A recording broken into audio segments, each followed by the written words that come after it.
અમદાવાદની સોલા સિવિલ હોસ્પિટલના પીડિયાટ્રિક વિભાગમાં રેસિડેન્ટ મહિલા ડૉક્ટરની દાદાગીરીનો એક વિડીયો વાયરલ થયો। સારવાર માટે આવેલા એક દર્દીને ડૉક્ટરે સારવાર આપવાની ના પાડી દીધી હતી।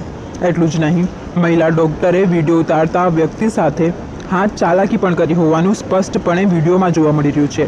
ત્યારે આ સમગ્ર મામલે આરોગ્ય મંત્રી પ્રફુલ પાનસેરિયા દ્વારા આરોગ્ય સચિવને તાત્કાલિક તપાસના આદેશ આપ્યા છે। કેટલા અંગે સોમવારે 3 કલાકે આરોગ્ય મંત્રીનું નિવેદન પણ સામે આવ્યું છે। क्या हम नहीं पूछ सकते? मोबाइल नीचे करो। क्यों उतार ले। मोबाइल क्यों हम नीचे करें? क्या हो गया? सिक्योरिटी गार्ड तो कुछ करता ही नहीं है। इधर आ जाओ। क्यों क्यों मोबाइल आप चिल्ला हमने आपसे बोला कि मैं आपके बच्चे का इलाज नहीं करूंगी क्योंकि आप मुझसे बदतमीजी कर रहे हैं। हमने क्या बदतमीजी की है मैम? आप बाहर आ जाओ, बात कर लेने का। क्या बदतमीजी की है? आप बताएंगे हेलो हमने क्या बदतमीजी की मैम हेलो ना, आपसे? हेलो। वो मेरे को एक लाफा भी मारा है, वो बोल दे। मेरे को यहाँ पे उसने लाफा भी मारा है। कभी मारा? अभी अभी अभी वो ठीक है। मोबाइल ऐसे मारा तो हाँ। इधर मारा मेरे को। सुनो ना, ये डॉक्टर है, सोलह सिविल।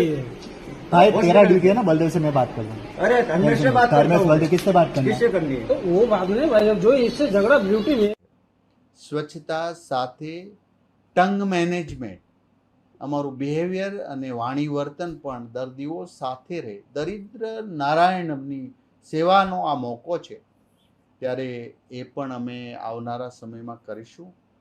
જે કંઈક સારું થઈ રહ્યું છે, ખૂબ સારું થઈ રહ્યું છે, અને અમારા હેલ્થ વિભાગના કર્મચારીઓ પણ દિવસ રાત આ બાબતમાં મહેનત કરે છે, એને હું હૃદયપૂર્વક બિરદાવી રહ્યો છું। આ કામગીરી કરનાર તમામ મેં કહ્યું પ્યુનથી લઈને સચિવ સુધી એક ટીમ બનીને કામ કરીશું, અને આ કામ આવનારા સમયમાં આરોગ્ય ક્ષેત્રની સેવાઓ ભારતની અંદર નંબર 1 બને ગુજરાતની, એવો અમે દૃઢ સંકલ્પ કર્યો છે, એઓને અમે પ્રયાસ કરીશું। આ પ્રયાસ અમારી ટીમ દ્વારા સફળ થશે એ ચોક્કસની વાત છે। આ સફળતા અમારી ટીમની સફળતા હશે, એટલું જ આજની મિટિંગની અંદર અમારા મુદ્દાઓ હતા।